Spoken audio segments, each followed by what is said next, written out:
Friends, এসে গেলাম রোজ করার মতন নতুন ভিডিও নিয়ে। আশা করি ভালো আছো, আমিও ভালো আছি। তো আজকে আমি শেয়ার করব আলু ভাজা। তো যখন তখন আমরা খুব 2 মিনিটের মধ্যে কি করে মজাদার একটা আলু ভাজা করে নিতে পারি, চটপটে আলু ভাজা, সেটাই আমি শেয়ার করার চেষ্টা করছি। আমি এখানে মিডিয়াম সাইজ 2টো আলু গ্রেট করে ভালো করে ধুয়ে নুন দিয়ে আমি জলে ভিজিয়ে রেখেছিলাম, বেশিক্ষণ না, 10 থেকে 15 মিনিটের জন্য। তো এটা আমি এখন ভেজে নিচ্ছি। এই আলু ভাজাটা যখন তখন ভেজে নিতে পারো, এটার জন্য কোনো প্ল্যানের দরকার পড়ে না, কোনো মশলা লাগে না। ব্যাস একটু নিজের মনের মতো একটু চটপটে করতে চাইলে হাতের কাছেই থাকে। তো আমি এখানে তেলের মধ্যে ছেড়ে দিলাম, আর যে কোনো তেল দিয়েই আলু ভাজাটা করে নেওয়া যায়। তো ফ্রাই প্যান গরম হয়ে গেছে, আমি তেল দিয়েছি। তেলটা গরম হওয়ার পরেই আলুটা ছাড়বে, খুব বেশি গরম করতে যাবে না তেলটা, তাহলে আলুগুলো কালো হয়ে যাবে, পুড়ে যাবে। আর এই আলুটা একবার তেলের মধ্যে ছেড়ে এখান থেকে আর নড়বে না, নেড়ে চেড়েই ভাজতে হবে। তুমি যদি সরে যাও তাহলে আলুগুলো ভাজা ভালো হবে না, পুরোভাবেই ধরে যাবে। এই তো আমি নেড়ে চেড়ে আলুগুলো ভেজে নিচ্ছি। ওই যে বললাম, একদমই টাইম লাগে না, শুধু তেলটা একটু নিজে বুঝে বুঝে একটু গরম করতে হবে। খুব বেশি হাই হিটে ভাজবে না, তাহলে পুরোই ধরে যাবে। লো হিটে এই আলুটা ভাজতে হয়।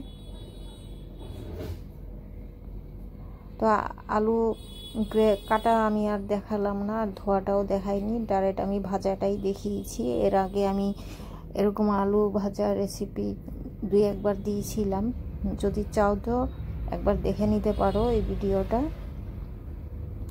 এই তো খুবই কম সময়ের মধ্যে আলু ভাজা হয়ে রেডি হলো এখানে।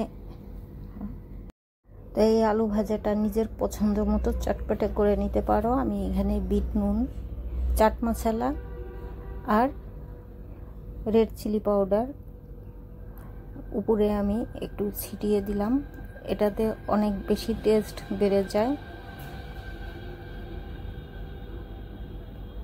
তো এটা নিচের উপরে কে কেমন মশলা খাবে, কেমন চটপটে বানাবে আলু ভাজা, তো এইভাবে একবার ট্রাই করে দেখো। এটা আমরা সবাই পছন্দ করি, আশা করি তোমাদেরও ভালো লাগবে। আমার বাড়িতে সবাই পছন্দ করি এইভাবে আলু ভাজা ভাতের সঙ্গে খেতে। ডাল ভাতের সঙ্গে তো খুবই মজাদার একটা রেসিপি। তো ঝটপট করে তৈরি হয়ে যায় সুস্বাদু আলু ভাজা। ছোটরাও খুব পছন্দ করে। ছোটদের জন্য বানাতে গেলে একটু ঝালটা কম দিবে, চাইলে ঝাল নাও দিতে পারো। আর এর সঙ্গে থাকবে পটল ভাজা। আমি এখানে 3 থেকে 4টে পটল নিয়েছি। পটলগুলো আমি ছিলবো না, এইভাবে একটা ছুরির সাহায্যে আমি আঁচড়িয়ে নিব পটলগুলো, আর 2 সাইড কেটে দেব। এই যে এইভাবে আঁচড়িয়ে নিব। পটলের অন্যান্য রেসিপির থেকে আমার বেশিরভাগ ভাল লাগে, আমি এইভাবে পটল ভাজাটা খেতে খুব পছন্দ করি। তো আমি যেটা পছন্দ করি সেটাই আমি শেয়ার করার চেষ্টা করি।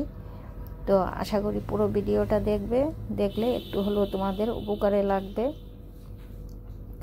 যারা নতুন রাঁধুনি আছো তাদের জন্য বলছি, তারা তো পটল কিভাবে ভাজতে হয় অনেক সময় খেতে তো চাও কিন্তু ভাজতে পারো না, এরকমটাই আমাদের সঙ্গে বেশিরভাগ হয়ে থাকে শুরুতে। তো তাদের জন্যই আমি বলছি, এইভাবে পটলটা আঁচড়িয়ে নেবে যখন এই পটল ভাজা খাবে। তো আঁচড়িয়ে নেওয়ার পরে 2টো সাইড কেটে নেবে ছোট করে। আর পটল যখনই ভাজবে চেষ্টা করবে একটু কচি টাইপের পটলগুলো নিতে, তাহলে সেটার ভাজাটা একটু বেশি টেস্ট হয়। আর যেগুলো বাড়তি হয় সেগুলো অত ভালো লাগে না খেতে, সেটা ভর্তাটাই ভালো হয়। বাড়তি পটলগুলো, যেটা ভেতরটা হলুদ হয়ে যায়, দানেদার পটল, সেটা ভর্তাটাই ভালো লাগে। এর আগে আমি পটলের ভর্তার রেসিপি দিয়েছি, তোমরা চাইলে একবার দেখতে পারো। আশা করি আগামীতেও একবার দেব। তো আমি এই পটল ভাজাটা যখন করেছিলাম তখন পটল নতুন উঠেছিল, আর নতুন পটল যখন ওঠে তখন ভাজাটা খেলে বেশি টেস্ট পাওয়া যায়। তো পটলগুলো আমি আঁচড়িয়ে দুটো মাথা কেটে নিয়েছি, কেটে ধুয়ে নেওয়া হয়েছে। ধোয়ার দরকার পড়ে না আঁচড়াবার পরে, তাও আমার মনে হলো একবার ধুয়ে নিলে ভালো হয়। তো ধুয়ে নেওয়ার পরে এক একটা পটল আমি 4টে করে পিস করেছি, এরকম মাঝখানে 2টো টুকরো করে নিয়েছি, তারপরে আরেকটা টুকরো করে দিয়েছি, মোট 4টে টুকরো হয়েছে লম্বা করে।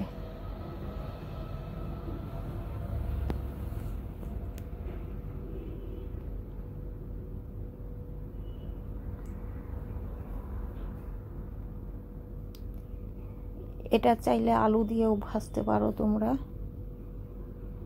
তো এটা শর্টকাটে, যখনই খাওয়ার কিছু থাকে না আর খুব কম সময়ের মধ্যে যদি আমাদের কিছু করার দরকার পড়ে, তখন এইভাবে আমরা ঝটপট করে তৈরি করতে পারি। এখানে আমি স্বাদ মতো নুন অ্যাড করে দিলাম, সামান্য হলুদ রঙের জন্য, আর রেড চিলি পাউডার দিয়ে দিলাম 1/2 টিস্পুন।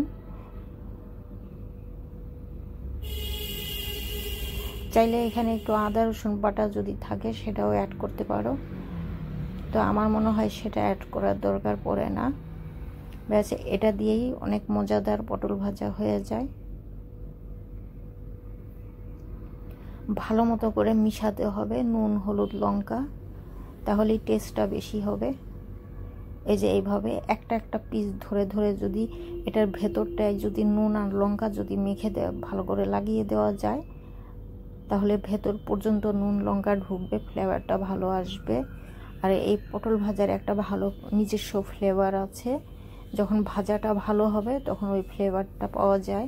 আমার তো খুবই পছন্দ, খেতেও ভালো লাগে।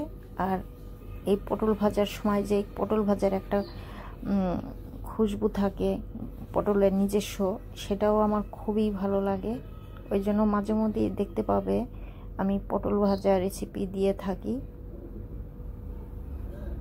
আর যখন তোমরা আরেকটা আমি ছোট টিপস এখানে দিয়ে রাখছি, যদি কেউ এই পটলটাকে ভেজে না খেয়ে যদি ভর্তা খাও, তাহলে সেই পটলটা যদি একটু বাত্তি হয়, ভেতরটা দানাদার হয় বা হলুদ হয়, সেই পটলগুলো তোমরা ভর্তা খেতে পারো। তো এখানে ভর্তার প্রসেসর আমি বললাম না, তোমরা চাইলে আমার ভিডিও দেখে নিতে পারো। আগে আমি 1-2বার দিয়েছিলাম, হয়তো একবার চেক করতে পারো। আমি এখানে বললাম না, কারণ ভিডিওটা লম্বা হয়ে যাবে। তো পটলগুলো আমি দিয়ে তেলে ছেড়ে দিলাম। তেলটা গরম হওয়ার পরেই তেলে ছাড়তে হবে। একটু ভালো মতো যদি তেলটা বেশি হিট হয় তাতে কোনো অসুবিধা নেই। পটলগুলোর পিছন পাটটা যেন ভালো ভাজা হয়, লাল লাল করে ভাজতে হবে, তাতে পটলের গন্ধটা ভালো বেরোবে। মোট কথা পটলের যে এই যে গ্রিন পার্টটা আছে ওই জায়গাটা ভালো মতো করে যত লাল হবে ততই টেস্ট হবে। তো এক পাশ হয়ে গেছে, আমি উল্টো করে দিচ্ছি। এই যে উল্টো করে দিলাম, দুপাশেই ভালো মতো করে ভাজতে হবে। তো গ্রিন পার্টটা অনেক বেশি যদি লাল করা যায়, খেয়াল রাখবে যাতে পুড়ে না যায়, কালো না হয়ে যায়, এই জিনিসটা মাথায় রাখতে হবে।